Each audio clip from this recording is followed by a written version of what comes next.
উফ, তা অবশেষে 12:35-এর ট্রেনটা 2:35-এ ছাড়লো। বন্ধুরা কি বলবো, গরমে এমনি নাজেহাল অবস্থা হয়ে গেছে।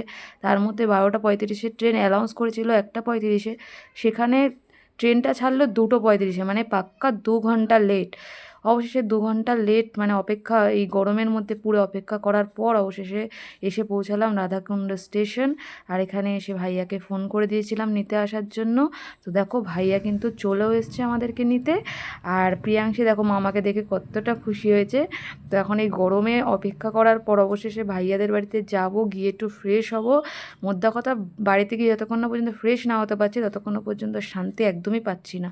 তো আমি ভেবেছিলাম এই ভিডিওটা তোমাদের সাথে কালকেই শেয়ার করব, কিন্তু বিশ্বাস করো আমার বাড়িতে গিয়ে মানে এতটাই শরীরটা মানে ছেড়ে দিয়েছিল, মানে এতটাই ক্লান্তি শরীরে, যে তখন আমি আর ভিডিওটা আপলোড করার কথা একদমই ভাবতে পারিনি।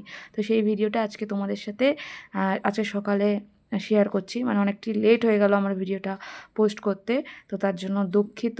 তো যাই হোক বন্ধুরা, অবশেষে মানে এসে পৌঁছালাম। এখন বাড়িতে গিয়ে একটু ফ্রেশ হব, এটা ভেবেই জানি মনটা ভালো লাগছে। তো আজকের ভিডিওটা এই পর্যন্তই, দেখা হচ্ছে নতুন কোনো ব্লগে। ততক্ষণ সবাই সুস্থ থাকবে, ভালো থাকবে। রাধে রাধে।